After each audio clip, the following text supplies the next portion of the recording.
I have a mixed relationship with this movie because at the beginning of it, maybe 45 minutes in, I'm kind of like, like we're approaching the middle of this and I don't like it and I want to leave and I really wanted to walk out, but I was like, I have nothing else to do. I could go play Assassin's Creed Black Flag Resynced like I've been doing for the last like week and a half, 2 weeks, but like, or I could just sit here and be in the movies. I like being in the movies. So I stayed. And when I stayed and the plot started coming together, I was like, wow, my heartstrings are being pulled. I think I could cry. I didn't cry. If I was in a worse mood, I would have cried, but I didn't cry. And then by the end, I'm like, oh my God, like I'm doing a little like happy hands. I'm like, wow, this is a solid movie. So mixed bag for me. I think if you're a rom com fan, you should see it in theaters. Like if people are out in theaters watching this, if you go on the apps and just like look and see that seats are filled, you might have more out loud laugh moments than we did in our theater tonight.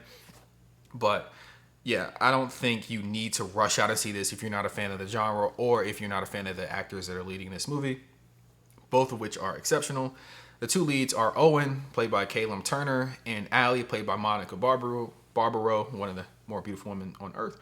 And they are reluctantly wandering around New York City in search of a potential partner on this one night.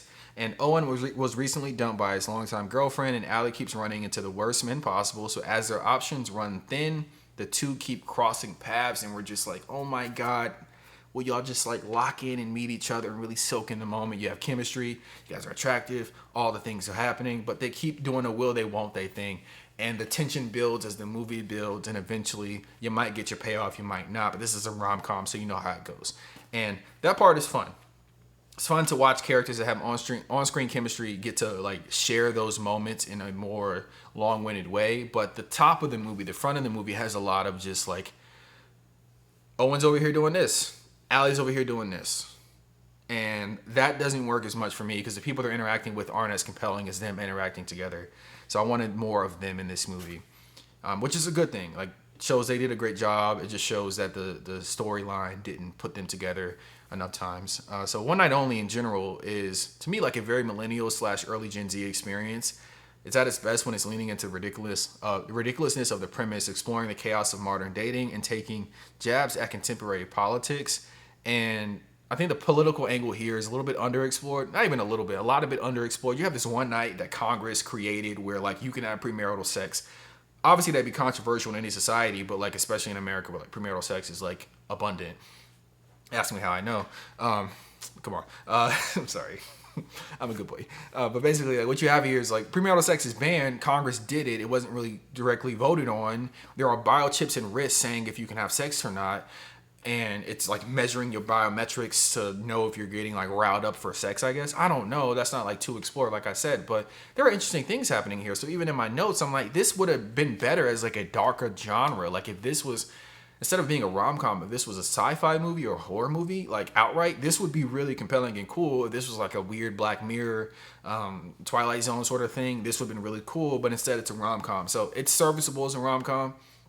But I think the premise is like much, much better in something darker and more sinister. Like I would, and this is not my personal beliefs, obviously, but I think this movie would be like a great commentary on eugenics. Like if people are trying to control the population of whatever race or culture or whatever, like this is how an evil person would go about that.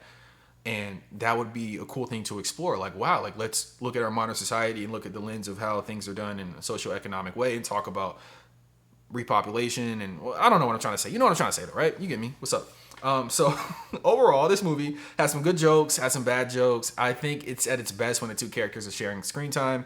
But some of the jokes are also low-hanging fruit, like I said, bad jokes. And then the plot is a bit of a mess. It takes a lot of time for us to get together with our two leads in a really long-winded way that I was yearning for. I'm like, I need them to just be on screen together more often. And I get why it didn't do that, but we spent a lot of time with gags that I just don't think work. No pun intended on the sex gag pun thing, but there's things in here, there's little bits in here that don't work. Get those out of there, replace them with some Caleb Turner and some Monica Barbaro, and we'd have a better time here. The licensed music is also great. There are some fun parodies here of songs, so like you'll hear a pop song that you get the general melody of, and then you listen to the lyrics, and I'm like, wow, this is a little joke, and then it fits one of the characters because Monica Barbaro's character here, she's a singer for commercial jingles, so like some of her commercial jingles involve products that are kind of silly. Speaking of products, there's a lot of product placement in this movie. It's a bit obnoxious. Like KY jelly is heavy here, Durex is heavy here. There was something else in there. I was like, wow, this is really obvious. But whatever. That's how movies are now, and they've always been like that to a degree, I'm sure. But it's pretty apparent and not well buried here. What else is going on here? That's it. Movie is fine. 5 out of 10. I think it's a fine movie. I think you would watch it at home with your partner, potential partner, second, third date, or first date. If you bring niggas home the first date, that's cool. What's up? Hit me up. But yeah, it's cool. Like, it's not something that I would ever revisit, but I would love if somebody got their dark, sinister hands on this premise and just made it, just like stretched it in and brought all the evil out and like, muhaha. But no, it's a rom-com. So shout out to the leads in this movie. Shout out to the music. New York City is like used well enough. You hit some subways, you hit some back streets, you hit some crosswalks. It looks like New York City. Empire State Building has a little thing here. Little lighthouse has a thing here. I don't know if the little lighthouse is a New York City thing or not. I'm not from New York, but like I try to be sometimes. Just doesn't work out. I'm not that tough. Don't like eye contact. All right, bye. 5 out of 10.